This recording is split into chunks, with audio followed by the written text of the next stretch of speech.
Jangan lupa klik, comment, and subscribe. Hukumnya bila suami tak mau memberi nafkah kepada istri karena istrinya punya gaji, semua kebutuhan hidup banyak ditanggung sang istri dan mau pula istri itu menanggung. Ini namanya laki celako bini bonga.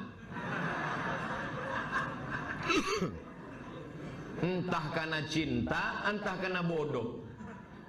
Ku kasih tahu sama kalian perempuan-perempuan, adik-adikku, kakak-kakakku, makcik-makcikku perempuan, bahwa kalian punya hak 5 terhadap laki-laki. Ingat, 5 hak perempuan kepada laki-laki. Pertama, makan. Yang kedua, pakaian. Yang ketiga, tempat tinggal. Yang keempat, pendidikan. Yang kelima, perhatian. Itu hak perempuan terhadap laki-laki. Kewajiban laki-laki terhadap perempuan. Hai para laki-laki, hai para suami, wajib kalian mengasih 5 kepada perempuan. Pertama, makan. Kedua, pakaian. Ketiga, tempat tinggal. Keempat, pendidikan. Kelima, perhatian. Udahlah tak dikasih, gaji bini itu pula dimakannya. Perempuan ini baik, ya kan Bu? Perempuan ini baik. Bang, ambillah gajiku nih bang. Jangankan gajiku, nyawaku ku kasih untuk abang. Tapi kau zalim, di akhirat kau akan dituntut di hadapan Allah SWT. Saya punya keponakan perempuan. Bagaimana kalau anak keponakan kita digitukan orang? Apa beda gaji perempuan sama gaji laki-laki? Di dalam gaji laki-laki ada hak perempuan, tapi di dalam gaji perempuan tidak ada hak laki-laki. Setuju? Setuju. Bapak kerja gaji bapak 5 juta.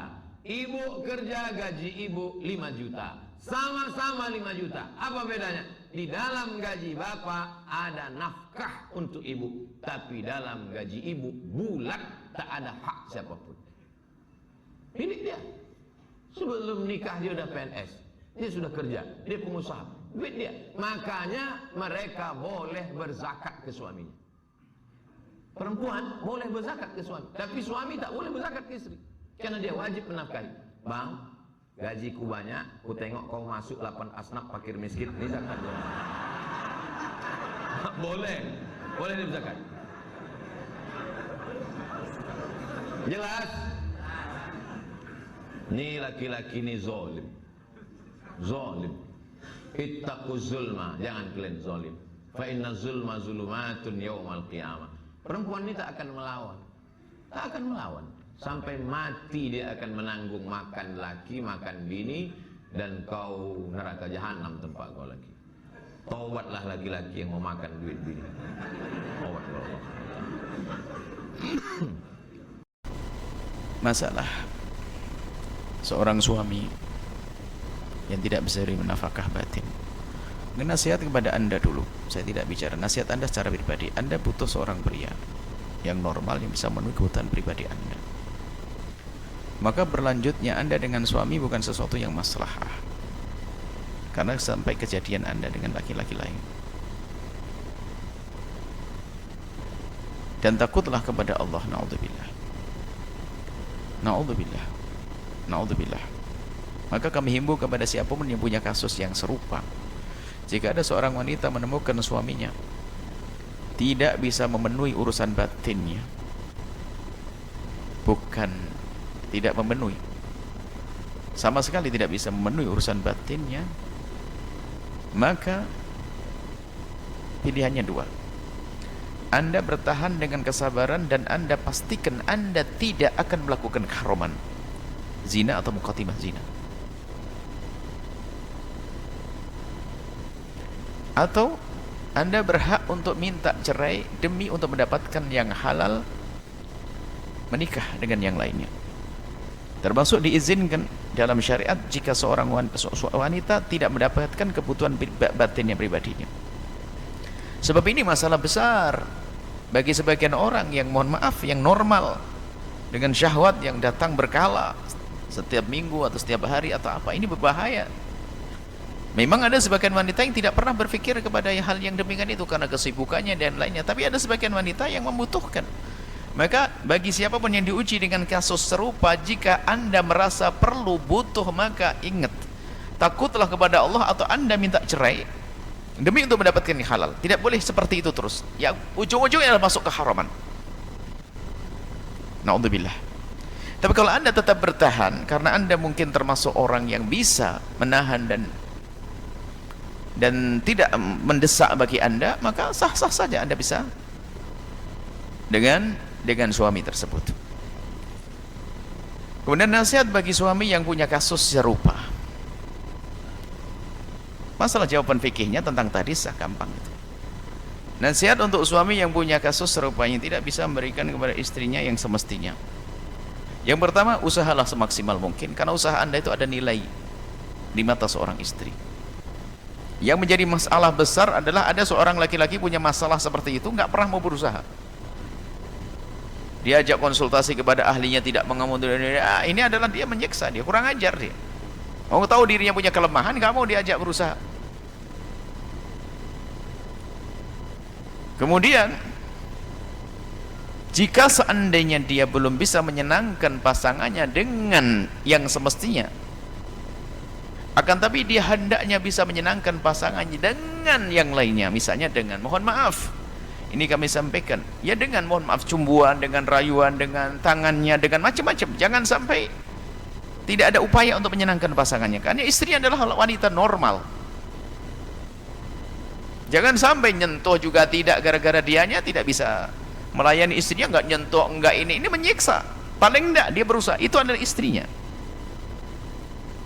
Sambil berusaha, barangkali dengan itu semuanya akan muncul syahwat, kemudian menjadi bisa berhubungan dengan istrinya. Kalau tidak, ini keterlaluan suami seperti itu. Sudah dia punya kelemahan, tidak mau berusaha. Ini zalim dia, zalimnya zalim double ini orang.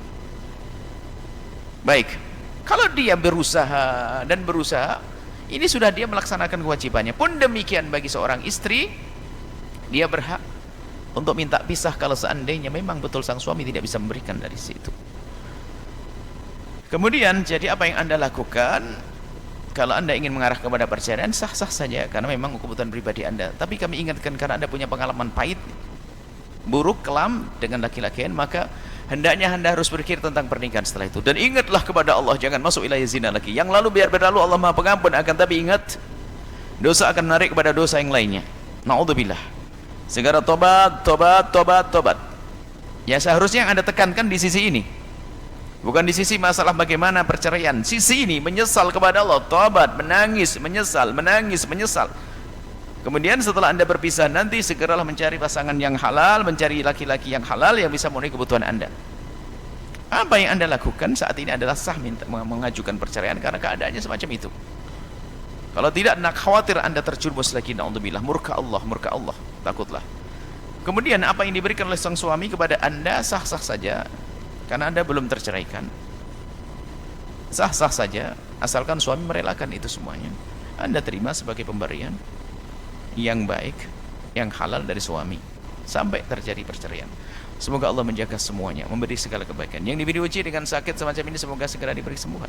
Dan berusahalah dengan benar dan baik. Dan para istri-istri yang diuji dengan suami seperti itu, semoga diberi ketabahan, diberi kebahagiaan yang lainnya, kesenangan yang lainnya selain urusan-urusan semacam itu. Allahumma kasih, wallahu a'lam.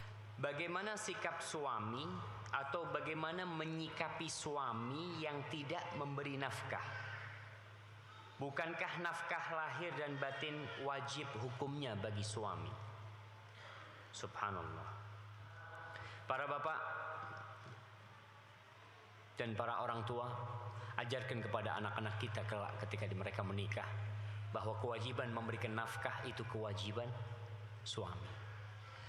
Ada orang tua yang tidak mendidik anaknya bekerja. Anaknya dimanja sehingga tatkala dia besar menikah nggak bisa kerja karena dia biasa dimanja. Kalau kayak gini, ada suami yang tidak memberikan nafkah. Kadangkala suami tidak memberikan nafkah itu melihat istrinya sudah ada penghasilan. Ya, dia kan sudah ada penghasilan. Tetap wajib kau memberikan nafkah. Bukan istrimu yang malah memberikan nafkah kepadamu. Allah memberikan kemuliaan kepada lelaki karena lelaki salah satunya memberikan nafkah. Kalau tidak memberikan nafkah, rumah tangga akan pincang biasanya. Karena kepemimpinan dia sudah diambil alih oleh istri separuh seakan-akan. Si istri akan ngomong, bang, aku yang bayar listrik loh bang. Jangan boros-boros gitu. Karena udah gak enak kalau sudah bayar listrik.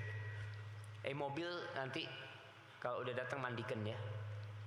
Itu mobilku gitu kan. Karena istri yang punya mobil gitu kan. Si suami numpang ke mobilnya gitu.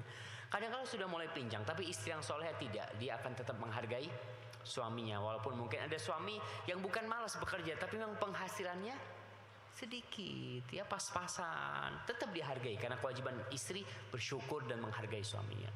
Terus bagaimana yang tidak memberikan nafkah lahir dan batin? Bahaya sudah seperti itu. Maka coba diskusi, ngomong sama suami. Mungkin ada kendala, ada sesuatu. Coba perbaiki diri.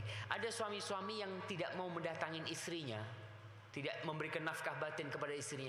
Soalnya istrinya ngomongnya kasar. Dia ngelihat istrinya udah gak demen sama istrinya. Maka tolong diperbaikin hal itu.